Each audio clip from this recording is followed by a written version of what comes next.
ابراہیم علیہ السلام نے خواب دیکھا. اللہ پاک نے حکم دیا پیارے ابراہیم اپنے بیٹے کو ہمارے نام پہ ذبح کرو. بعض علماء نے لکھا کہ ابراہیم علیہ السلام نے آج کو یہ خواب دیکھا کہ کسی کہنے والے نے کہا اے پیارے ابراہیم اپنی پیاری چیز ہمارے نام پہ قربان کرو. جب ابراہیم علیہ السلام صبح بیدار ہوئے 8 ذی الحجہ کا دن آیا تو آپ نے اس کو سوچا کہ کیا یہ جو خواب مجھے دکھایا گیا کیا یہ اللہ کی طرف سے ہے یا شیطان کی طرف سے ہے؟ کیا یہ خواب رحمانی ہے یا شیطانی ہے؟ اس پہ غور و فکر کیا. اسی غور و فکر کرنے کی وجہ سے 8 ذی الحجہ کا نام رکھا یوم ترویہ، غور و فکر سوچ و بچار کا دن، اور یہیں سے حج شروع ہو جاتا ہے. جب نامی رات آئی تو ابراہیم علیہ السلام 8 کو جب اٹھے تو آپ کے پاس اونٹوں کا بہت بڑا ریوڑ تھا، سارے اونٹ اللہ کے نام پہ قربان کر دیے. کیونکہ مال پالتے، مال چلاتے، مال کی خدمت کرتے، جیسا کہ آج گاؤں گوٹوں کے اندر ہوتا ہے کہ انسان کا ذریعہ معاش ہی مال پر ہے. وہ سارا سال مال پالتا ہے، قربانی میں ان کو بیچ کر جو رقم ملتی ہے اسی سے اپنا اور اپنے بیوی بچوں کا سارا سال پیٹ پالتا ہے. تو ابراہیم علیہ السلام کو بھی مال سے محبت تھی. 8 کو آپ نے جتنے اونٹ تھے سارے اللہ کے نام پہ قربان کر دیے. اور بعض علماء نے لکھا جب نامی رات آئی تو آپ نے پھر خواب دیکھا. ایک روایت یہ کہ اللہ کی طرف سے پیغام ملا پیارے ابراہیم اپنے بیٹے کو ہمارے نام پہ ذبح کرو. اور ایک روایت یہ ہے کہ خواب میں کہا گیا پیارے ابراہیم اپنی سب سے پیاری چیز ہمارے نام پہ قربان کرو. جب 9 کو اٹھے اب غور و فکر کیا تو پہچان گئے کہ یہ خواب شیطانی نہیں، یہ رحمانی ہے. خواب جو دکھایا گیا یہ شیطان کی طرف سے نہیں، رحمان کی طرف سے، یہ اللہ کی طرف سے ہے. اور نبی کا خواب سچ ہوتا ہے، نبی کا خواب حق ہوتا ہے، نبی کا خواب جھوٹا نہیں ہو سکتا. تو اب ابراہیم علیہ السلام 9 کو جب غور و فکر کیا تو یقین کر لیا کہ یہ اللہ کی طرف سے ہے. اسی کو کہا گیا یوم عرفہ. عرفہ کہتے ہیں پہچان کے دن کو، کہ آپ کو پہچان ہو گئی، آپ کو یقین ہو گیا کہ اب یہ خواب سچا ہے، اللہ کی طرف سے ہے، لہذا میں سب سے پیاری چیز اپنے بیٹے اسماعیل علیہ السلام کو اللہ کے نام پہ قربان کروں گا.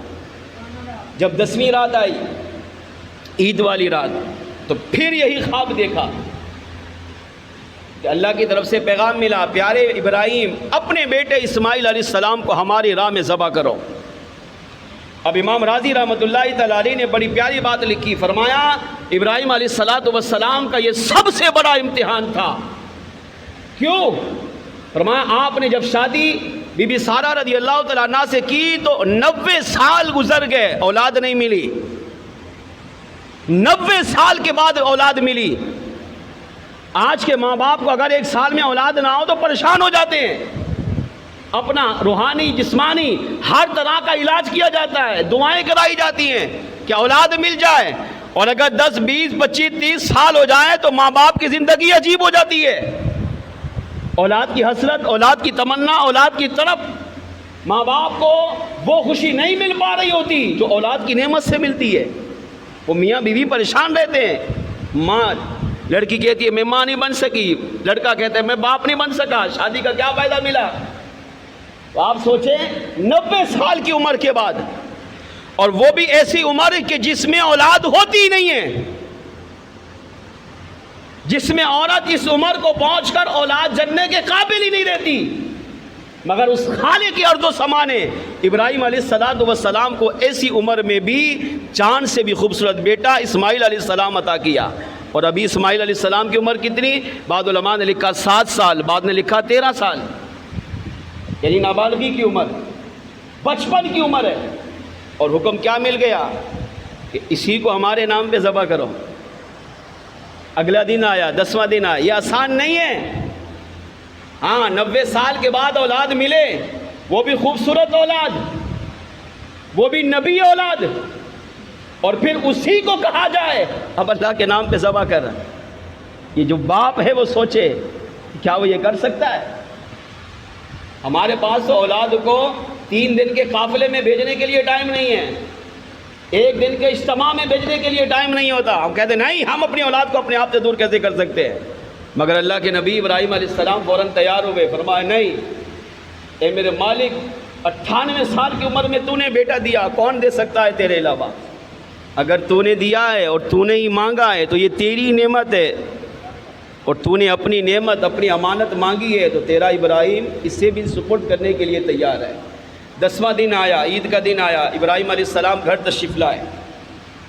اماں سارہ رضی اللہ تعالیٰ عنہ سے فرمایا اپنے لخت جگر کو تیار کرو. اماں حاجرہ رضی اللہ تعالیٰ عنہ سے فرمایا اپنے بیٹے کو تیار کیجئے.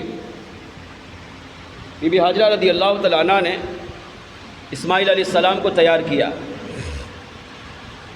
جب تیار ہوئے، سج دھج گئے، دولہے بن گئے. بی بی حاجرہ رضی اللہ تعالیٰ عنہ نے پوچھا کہاں جانے کا ارادہ ہے؟ کہا آج میں اور میرا بیٹا سیر و تفریح کے لیے جا رہے ہیں. تیار کیا، انگلی پکڑی اور پیار محبت کی، گھر سے لے کر نکلے. شیطان مکار یہ منظر دیکھ رہا تھا. شیطان نے سوچا، امام راضی کہتے ہیں کہ شیطان نے کہا ساری زندگی میں نے کوشش کی کہ ابراہیم علیہ السلام اور اس کے اہل خانہ کو کسی طرح دین سے دور کر دوں، کوئی ایسا کام کروا جاؤں جو رب کی نافرمانی بن جائے، مگر کبھی کامیاب نہیں ہوا. اس نے سوچا آج ایسا کام کروں گا کہ ہر صورت کامیابی حاصل ہوگی. آپ اپنے بیٹے کو لے کر گھر سے نکلے تو شیطان مکار ایک بوڑھے کی شکل میں اماں حاجرہ رضی اللہ عنہا کے پاس آیا اور کہنے لگا ابراہیم علیہ السلام کہاں ہیں؟ آپ نے فرمایا وہ باہر گئے ہوئے ہیں. کہا آپ کا بیٹا اسماعیل نظر نہیں آ رہا؟ فرمایا وہ بھی اپنے باپ کے ساتھ گیا ہے. کہا آپ جانتی ہیں وہ کہاں گئے؟ فرمایا ہاں وہ باہر سیر و تفریح کے لیے گئے. شیطان مکار نے کہا سیر و تفریح کے لیے نہیں، وہ اپنے بیٹے اسماعیل علیہ السلام کو ذبح کرنے کے لیے گئے. آپ نے انہیں روکا نہیں. اب آپ کے پاس کبھی بھی اسماعیل نہیں لوٹے گا. اگر آئے گی تو اس کی لاش آئے گی. 98 سال کی عمر کے بعد اللہ کریم نے آپ کو چاند سا بیٹا عطا کیا. وہ بڑھاپے میں تھے ابراہیم علیہ السلام، اور آپ کے بطن اقدس سے اللہ نے بیٹا دیا، اور ابھی معصومیت کی عمر 7 سال کی ہے، اور آپ نے اپنے بیٹے کو قربان کرنے کے لیے بیچ دیا. تو اماں حاجرہ رضی اللہ تعالیٰ عنہ نے کتنا خوبصورت جملہ ارشاد فرما، کہا کیا نادان، کیا کبھی باپ نے بیٹے کو ذبح کیا؟ کیا کبھی تو نے تاریخ انسانیت میں دیکھی کہ باپ بھی اپنی اولاد پہ چھری چلائے، باپ بھی اپنے بیٹے کو ذبح کرے؟ کیا کبھی دیکھا تم نے؟ اس نے کہا نہیں دیکھا، لیکن آج دیکھوں گا. ابراہیم علیہ السلام 98 سال کی عمر کے بعد چاند سا بیٹا ملا ہے، مگر آج اسے وہ قربان کرنے کے لیے لے کر گئے. تو اماں حاجرہ رضی اللہ عنہ نے پوچھا اچھا یہ بتا، اگر وہ قربانی کرنے کے لیے گئے تو یہ بتا یہ اس کا حکم کیا کریم رب نے عطا کیا ہے؟ اب شیطان کی زبان سے چاہتا نہیں تھا کہ بولوں، مگر سچ نکل گیا. اس کی کوشش تھی کہ چھپاؤں، مگر سچ بعض اوقات نکل جاتا ہے. جی اسی سچ پر شیطان کو بقیہ زندگی افسوس رہا کہ میں نے یہ سچ کیوں بولا. تو اس کی زبان سے سچ نکلا. کہا ہاں اللہ نے انہیں حکم دیا ہے کہ اپنے بیٹے اپنے لخت جگر کو میرے نام پہ قربان کرو. تو اماں حاجرہ رضی اللہ عنہا پر قربان. جب یہ سنا تو امام راضی کہتے وجد میں آ گئی. کہاں لگتا ہے تو انسان نہیں، تو شیطان مردود ہے، دفع ہو جا. اگرچہ 98 سال کی عمر کے بعد بڑھاپے میں اللہ نے مجھے چاند سا بیٹا عطا کیا. فرمایا سن یہ تو ایک اسماعیل ہے، اگر اللہ مجھے ہزاروں اسماعیل عطا کرتا تب بھی میں سب کو ایک ایک کر کے اللہ کے نام پہ قربان کر دیتا. مردود تو مجھے وسوسے دلا رہا ہے کہ میں ماں ہوں، ماں کا دل بڑا نرم ہوتا ہے، ماں کا دل بڑا سنجیدہ ہوتا ہے، ماں کی مامتا اولاد کی محبت سے بھری ہوتی ہے. فرمایا اگر کریم رب نے حکم دیا ہے تو پھر میں بھی اس پہ راضی ہوں. اور اللہ نے مجھے ایک اسماعیل دیا، ہزاروں بھی دیتا تب بھی سب کو اللہ کے نام پہ قربان کر دیتی. آپ نے لاہور شریف پڑھا، یہ شیطان مکار وہاں سے دور ہوا. چلتے چلتے اب یہ اتنا بدبخت ہے کہ یہ چالیں سمجھتا ہے، پیچھے لگا رہتا ہے، مایوس نہیں ہوتا. اب یہ مینا میں پہنچا. ابراہیم علیہ السلام آگے آگے چل رہے ہیں اور اسماعیل علیہ السلام پیچھے پیچھے ہیں۔ اسماعیل علیہ السلام کے سامنے آیا اور کہا کہاں جا رہے ہیں؟ فرمایا اپنے والد کے ساتھ سیر کے لیے جا رہا ہوں، کیونکہ اس وقت ابراہیم علیہ السلام نے اپنے لخت جگر کو نہیں بتایا تھا کہ آج میں تمہیں رب کے نام پہ قربان کروں گا، علم ہی نہیں تھا ان کے۔ شیطان نے کہا کہاں جا رہے ہیں؟ کہا اپنے باپ کے ساتھ سیر کے لیے جا رہا ہوں۔ کہا آپ جانتے ہیں آج آپ کے والد آپ کو ذبح کریں گے؟ تو آپ نے بھی وہی جملہ بیان کیا، کہا مردود کیا کبھی تم نے تاریخ انسانیت میں دیکھا کہ کسی باپ نے بھی اپنے بیٹے کو ذبح کیا ہو؟ شیطان نے کہا دیکھا تو نہیں مگر آج دیکھوں گا، آج یہی آپ کے والد آپ کو ذبح کریں گے اور تاریخ انسانیت بدلیں گے۔ اسماعیل علیہ السلام نے جب یہ سنا تو فرمایا اچھا یہ بتا کہ کیا اس کو کرنے کا حکم رب نے دیا؟ سیم وہی جملے جو ماں کے تھے۔ یہ ہوتی ہے اہل بیت نبوت کے گھرانے کی پاکیزگی، ان کی سوچیں بھی دیکھیں کتنی اعلیٰ اور کتنی پاکیزہ اور کتنی ایک صاف ستھری سوچیں تھی۔ کہا کیا اس کا حکم اللہ نے دیا؟ تو شیطان نے کہا ہاں، یہاں بھی چاہتا تھا چھپاؤں مگر سچ نکلا، نہ جھوٹ بول سکا۔ کہا ہاں اللہ نے اس کو کرنے کا حکم دیا ہے۔ تو آپ نے فرمایا مردود پھر دور ہو جا، تو انسان نہیں تو شیطان مکار لگتا ہے، تو ابلیس ملعون ہے، دفع ہو جا مجھ سے۔ اللہ نے مجھے ایک جان دی ہے، اگر میرا کریم رب مجھے ہزاروں جانیں عطا کرتا تب بھی میں سب کو اپنے رب کے نام پر ایک ایک کر کے قربان کر دیتا۔ تو آپ نے لا حول پڑھا، شیطان مکار یہاں سے دور ہوا۔ ابراہیم علیہ السلام تھوڑا آگے گئے، اب شیطان کچھ اور مایوس ہو گیا کہ ماں سے بھی ناکام، بیٹے سے بھی ناکام، لیکن امید نہیں چھوڑی۔ اب پھر بوڑھے کی شکل میں ابراہیم علیہ السلام کے سامنے آیا اور کہا اے ابراہیم کہاں جا رہے ہو؟ آپ نے فرمایا سیر و تفریح کے لیے۔ کہا نہیں، آپ تو اپنے بیٹے کو ذبح کرنے کے لیے جا رہے ہیں۔ آپ نے فرمایا کبھی تو نے سنا کسی انسانیت میں باپ نے بیٹے کو ذبح کیا؟ کہا نہیں، لیکن شیطان فوراً بولا، کہا اس کو کرنے کا حکم آپ کو رب نے دیا ہے۔ اس سے عقیدہ سمجھیں، خواب کس نے دیکھا؟ ابراہیم علیہ السلام نے، اور ایک کا خواب دوسرے کو پتہ نہیں چل سکتا، لیکن شیطان کو پتہ چلا کہ انہوں نے کیا خواب دیکھا، تبھی تو سچ بول رہا ہے کہ آپ کو اس کے کرنے کا حکم رب نے دیا ہے۔ اس سے پتہ چلا شیطان کو اتنا علم ہے کہ وہ انسان کے خواب کو بھی جان سکتا ہے۔ تو جب شیطان مردود جو ہمیشہ کے لیے جہنم میں رہے گا، جب اس کو اللہ نے اتنا علم عطا کیا کہ وہ انسان کے خواب کو سمجھ سکتا ہے، تو پھر اس امام الانبیاء کی شان و عظمت کا عالم کیا ہوگا کہ جس آقا علیہ الصلوۃ والسلام کو اللہ نے ساری کائنات کے علم غیب عطا فرمائے اور سارے علم غیب کی چابیاں اور خزانوں کی چابیاں بھی عطا فرمائی ہیں۔ ہمارے اس نبی کی شان کیا ہوگی جب شیطان ایک دوسرے انسان کی سوچ کو بھی جان سکتا ہے؟ تو پھر مسلمان کو یہ عقیدہ ماننا پڑے گا کہ میرے آقا علیہ السلام کو بھی اللہ نے اختیار کمال یہ شان عظمت عطا کی ہے کہ امتی جو بھی عمل کرتا ہے، یہاں تک کہ دل میں سوچتا ہے یا خیال میں لاتا ہے، میرے آقا علیہ السلام اس کے دل عقل کے خیال کو بھی جانتے ہیں۔ جو عمل کرتا ہے حضور اس کو بھی جانتے ہیں، اور اگر امتی درود و سلام پڑھے تو میرے آقا اسے پہچانتے بھی ہیں، اور میرے آقا علیہ السلام بھی اس پر اپنی کرم نوازیاں فرماتے ہیں۔ شیطان نے کہا نہیں، اس کو کرنے کا حکم آپ کو رب نے دیا ہے۔ تو آپ نے فرمایا مردود پھر دور ہو جا، جب تو جانتا ہے کہ مجھے رب نے حکم دیا ہے تو پھر میں وہی کروں گا جس کا اللہ نے مجھے حکم عطا فرمایا۔ فرمایا دفع ہو جا۔ اب شیطان دور نہیں ہوا۔ ایک قول یہ ہے کہ فرشتہ آیا، ایک قول یہ ہے کہ آپ پر وحی بھیجی گئی۔ کہا پیارے ابراہیم کنکری اٹھائیں، ماریں اس مردود کو۔ آپ نے 7 کنکریاں اٹھائی، شیطان کو مارا، وہ تھوڑا دور ہو گیا، پھر 7 کنکریاں اٹھائی، پھر مارا، پھر تھوڑا دور ہوا، پھر 7 کنکریاں اٹھائیں، پھر آپ نے مارا، پھر دور ہوا۔ اللہ کو یہ ادا دیکھے رب کے حکم میں، یہاں پر ہمارے لیے بہت بڑا سبق ہے کہ اللہ جو حکم دے مسلمان پر لازم ہے سر جھکائے، چوچا نہیں، مانے اس کو۔ اور یہ ماننا اللہ کو کتنا پسند ہے۔ یہاں شیطان نے رکاوٹ ڈالی کہ نہیں مت کیجئے اپنے بیٹے کو ذبح، مگر آپ نے فرمایا مردود، یہ تو ایک بیٹا ہے، اگرچہ مجھے بڑھاپے میں عطا کیا گیا، اگر اللہ مجھے ہزاروں اسماعیل بھی بڑھاپے میں عطا کرتا تو سب کو ایک ایک کر کے اپنے رب کے نام پہ قربان کر دیتا۔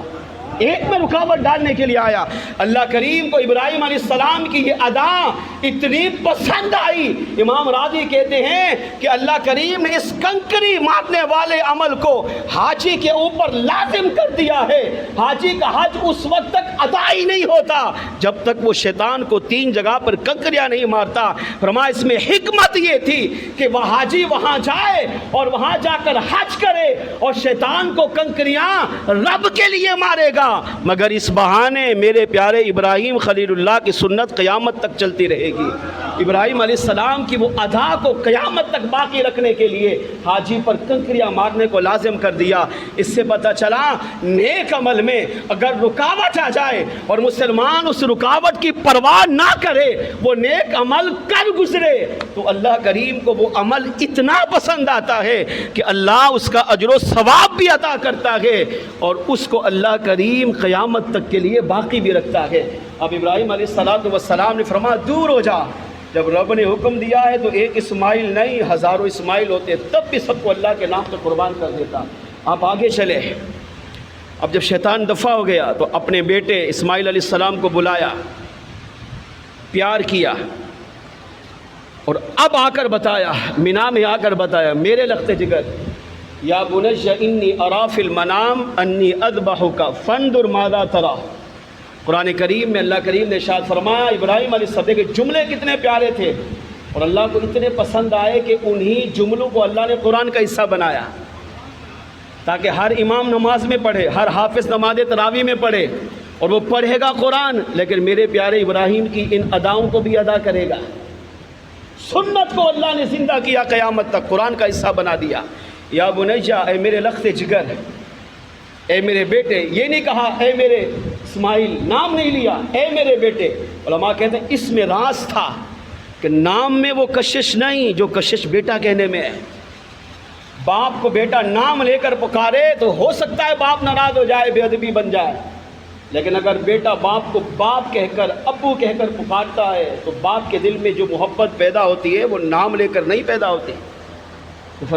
فرمایا یا بنیجا، اے میرے لخت جگر، اے میرے دل کی دھڑکن، میرے دل کے چین قرار، انی اری فی المنام، میں نے رات کو خواب دیکھا، 3 دن مسلسل دیکھا۔ کیا دیکھا؟ انی اذبحک، میں تمہیں ذبح کر رہا ہوں۔ 3 دن مسلسل دیکھا، اللہ کی طرف سے حکم ملا میں تجھے ذبح کر رہا ہوں۔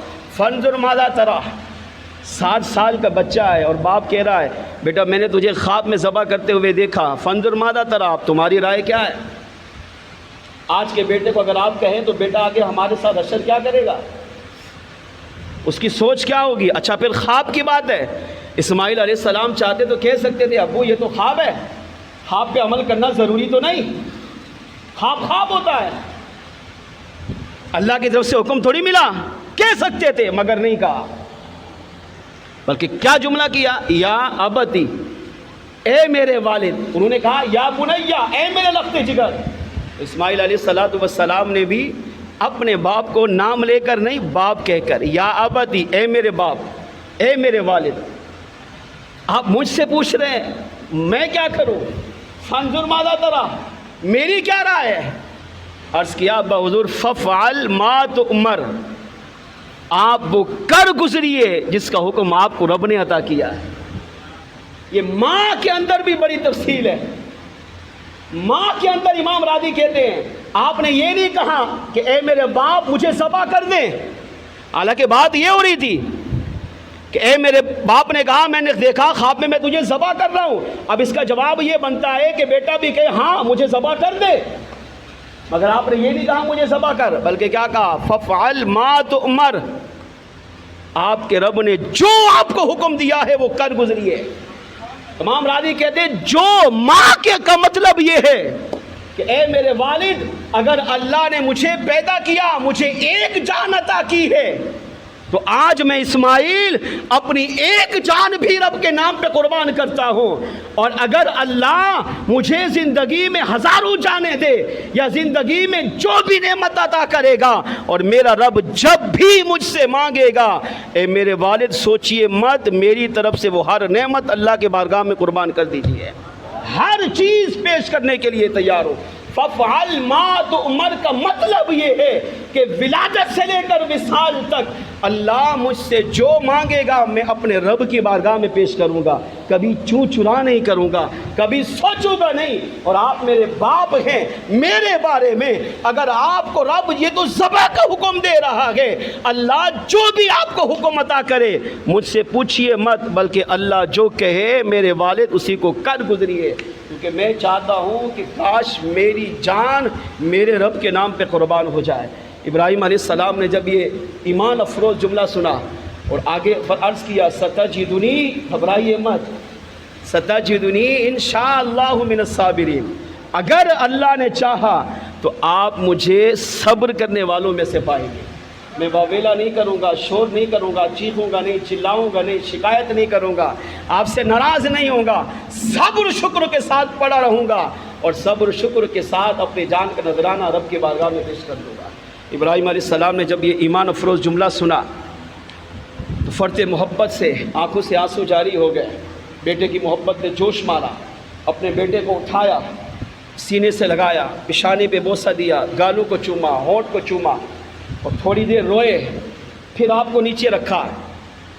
جب لٹانے لگے تو اسماعیل علیہ السلام نے عرض کیا، ابا حضور میری کچھ معروضات ہیں، کچھ خواہشیں ہیں، عرض ہیں، اگر آپ اس کو مان لیں تو کرم نوازی ہوگی۔ پہلی خواہش، جب میرا انتقال ہو جائے تو میرا کرتا اتار کر میری ماں کو دے دیجیے گا، کیونکہ میری ماں مجھ سے بڑی محبت کرتی ہے، بڑا پیار ہے، اور اکلوتا بیٹا ہوں ان کا، تو اگر میری نشانی کوئی میری ماں کے پاس چلی جائے گی تو ماں کو کچھ ٹھارس ملے گی۔ دوسری شرط، دوسری عرض، میری خواہش یہ ہے کہ آپ میرے ہاتھ پاؤں باندھ دیجئے، تاکہ جب آپ مجھے ذبح کر رہے ہوں تو میرا جسم حرکت نہ کرے۔ تیسری شرط، آپ یا تو میرے چہرے پر کپڑا ڈال دیں، چھپا دیں اس کو، تاکہ آپ کی نگاہ میرے چہرے پر نہ پڑے۔ ہو سکتا ہے کہ اگر آپ نے مجھے دیکھا تو بیٹے کی محبت جوش مارے، تو کہیں اس امتحان میں تاخیر نہ ہو جائے، ہاں امتحان رک نہ جائے، نہیں تاخیر نہ ہو جائے۔ میں چاہتا ہوں میں جلدی جلدی ذبح ہو کر اپنے رب کے نام پہ قربان ہو جاؤں۔ چوتھی عرض، ابا حضور مجھے چہرے کے بل لٹائیں، یوں الٹا لٹائیں، یعنی چہرہ پیشانی نیچے ہو، تاکہ اوپر ہوگا تو آپ دیکھیں گے تو بیٹے کی محبت جوش مارے گی۔ پانچویں عرض، یا پھر آپ اپنے آنکھوں پر پٹی باندھ لیں، اگر اپنی آنکھوں پہ پٹی باندھیں گے تو تب بھی میرا چہرہ نہیں دیکھ پائیں گے، اور بیٹے کی محبت جوش نہیں مارے گی، اور اس امتحان میں رکاوٹ نہیں بنوں گا، اور جلدی جلدی آپ مجھے رب کے نام پہ ذبح کر دیں۔ چھٹی عرض، آپ چھری کو گردن پر گلے پر رکھنے سے پہلے تیز کریں، چھری ڈھیلی نہیں ہونی چاہیے، یعنی کٹنے میں تاخیر نہ ہو، اتنی تیز ہو کہ گلے میں رکھ کر بس ہلائیں اور میری گردن میرے رب کے نام پر قربان ہو جائے۔ یہ 6 شرطیں، 6 عرضیں، 6 خواہشات اسماعیل علیہ السلام نے اپنے باپ ابراہیم علیہ السلام کے سامنے پیش کی۔ ابراہیم علیہ السلام نے ایک روایت کے مطابق ان کے چہرے پر کپڑا ڈالا، ایک کے مطابق اپنی آنکھوں پہ کپڑا ڈالا، پتھر اٹھایا، رکھا، چھری کو تیز کیا۔ اب تیز کرنے کے لیے جب اٹھانے لگے، ان کے ہاتھ باندھے، پاؤں باندھے، الٹا لٹایا، اب تیاری کی کہ اپنے بیٹے کو ذبح کروں۔ اب یہاں امام راضی رحمۃ اللہ تعالیٰ علیہ نے کمال کا نقطہ لکھا، کہا جب ابراہیم علیہ السلام نے چھری کو اٹھا کر بیٹے کی گردن کی طرف لائے تو اسماعیل علیہ السلام نے فوراً آواز دی، کہا میرے والد رکیے۔ آپ نے فرمایا بیٹا کیا ہوا؟ کہا ہاتھ پاؤں کھول دیجئے۔ بڑی عجیب بات ہے، پہلے کہا باندھو، کیوں بندھوا رہے تھے؟ تاکہ ہلو نہیں، جب تڑپو جان نکلے تو جسم حرکت کرے گا، تو ہلنا بھی گوارا نہیں کیا۔ ہاتھ پاؤں مارو گا تو خون کے چھینٹے آپ کے چہرے پر، آپ کے کپڑوں پر نہ پڑ جائے۔ اگر میری ماں خون کے چھینٹوں کو دیکھے گی تو کیا اس پہ کیا صدمہ گزرے گا؟ لیکن ابھی کہہ رہے نہیں، ہاتھ بھی کھولیے، پاؤں بھی کھولیے۔ بڑی حیرت انگیز بات تھی۔ ابراہیم علیہ السلام نے فرمایا بیٹا کیوں؟ یہاں بڑی کمال کی بات اسماعیل علیہ السلام نے کی۔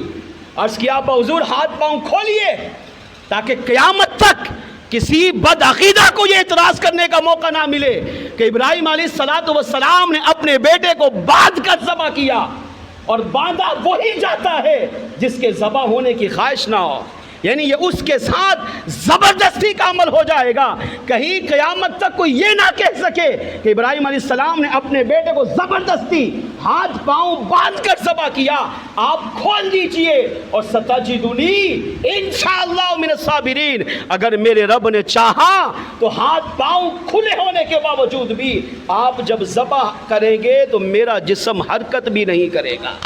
اور قیامت تک آنے والی حضور کی امت کے لیے پیغام ہوگا کہ ابراہیم علیہ السلام نے اپنے بیٹے کو زبردستی نہیں، ہاتھ باندھ کر نہیں، بلکہ ہاتھ پاؤں کھول کر ذبح کیا۔ اور کمال یہ تھا کہ اسماعیل علیہ السلام تڑپنا تو دور تھا، جسم کو آپ حرکت بھی نہ دے سکے، اور بالکل ایسے ساکت رہے جیسے پتھر ہوتا ہے، اور اس طرح تیار ہو کر اپنی جان اپنے رب کے نام پر قربان کرنے کے لیے تیار ہو گئے۔ اب اس ابراہیم علیہ السلام نے ہاتھ پاؤں کھولے، چھری کو تیز فرمایا اور گلے پر رکھا، چھری چلائی مگر چلی نہیں۔ ایک روایت یہ ہے کہ ایک فرشتے کو اللہ نے حکم دیا فوراً جا جنت سے ایک پلیٹ، تانبے کی پلیٹ لا۔ وہ گیا، وہاں سے پلیٹ لایا، کہا وہ یہاں رکھ۔ اب جب چھری رکھی تو وہ پلیٹ پر تھی، گلے پر نہیں تھی۔ اب پلیٹ پر جب چلائیں گے تو ظاہر بات نہیں چلے گی۔ اور ایک روایت یہ ہے کہ نہیں، کوئی پلیٹ نہیں تھی، آپ نے ڈائریکٹ گلے پر رکھی چھری، چلایا مگر چھری چلی نہیں۔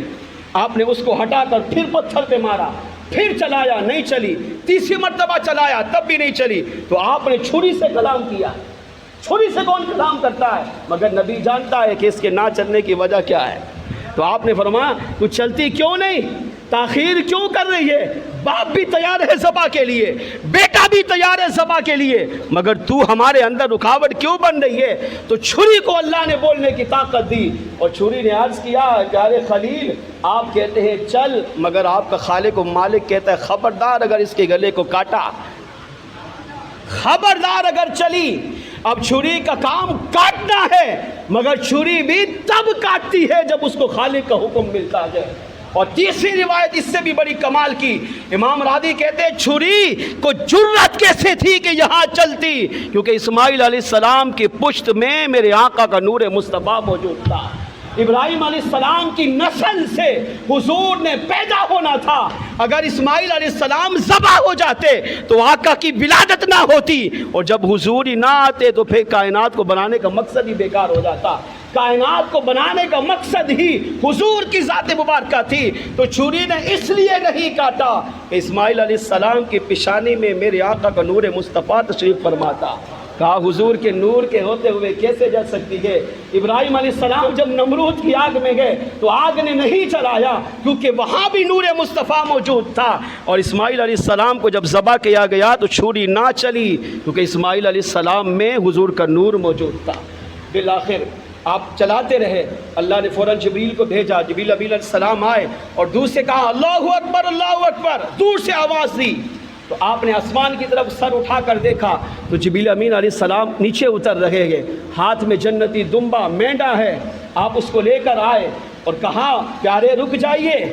اللہ نے فوراً وہی یہ آیت مبارکہ نازل کی، قد صدقت الرؤیا، پیارے ابراہیم آپ نے اپنے خواب کو سچا کر دکھایا۔ ہم نے جو آپ کو امتحان میں ڈالا آپ پاس ہو گئے، آپ کامیاب ہو گئے۔ انا کذالک نجزی المحسنین، ہم اسی طرح نیک لوگوں کو بدلہ عطا کرتے ہیں۔ اے پیارے ابراہیم اب رک جائیے۔ جبریل امین علیہ السلام آگے آئے، جب یہ آیت نازل ہوئی، وہی نازل ہوئی، تو ابراہیم علیہ السلام نے کہا لا الہ الا اللہ۔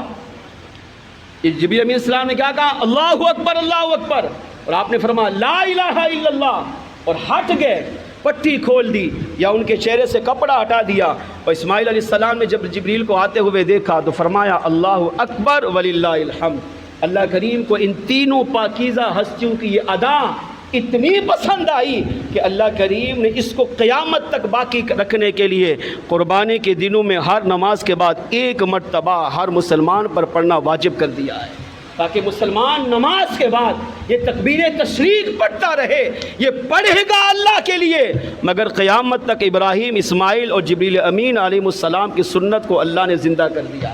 اس سے پتہ چلا انسان عبادت رب کے لیے کرتا ہے، مگر ان عبادتوں کے اندر اللہ کے نیک بندوں کی ادائیں پوشیدہ ہوتی ہے۔ اللہ بے نیاز ہو کر یہ چاہتا ہے میرا بندہ میرے لیے عبادت کرے، مگر میرے نیک بندوں کی ادا کو بھی ادا کرتا رہے، کیونکہ اسی کی نیک ادائیں انسان کی اس عبادت کو اللہ کی بارگاہ میں مقبول بنا دیتی ہیں۔ اس قربانی سے ہمیں یہ پیغام ملا، کیا پیغام ملا؟ ہر سال قربانی کا دن آتا ہے، چلا جاتا ہے، پیغام کیا دیا؟ پیغام یہ دیا کہ مسلمان اپنے آپ کو تیار رکھے۔ اسلام جب مال مانگے مال دے، جان مانگے جان دے۔ اسلام جو کچھ مسلمان سے مانگے تقاضا کرے، مسلمان کو چاہیے کہ وہ بھی ہر جگہ اسلام کے لیے، دین کے لیے، مذہب کے لیے ہر پیاری چیز اللہ کی راہ میں قربان کرنے کے لیے مرتے دم تک تیار رہے۔ اگر یہ تیار رہے گا، اسلام جب جب مانگے گا یہ دیتا رہے گا، تو اللہ ان پاکیزہ لوگوں کی قربانیوں میں سے حصہ اسے بھی عطا کرے گا۔ اللہ کریم ہمیں قربانی کے اس پیغام کو یاد کر کے اس پر عمل کرنے کی توفیق عطا فرمائے۔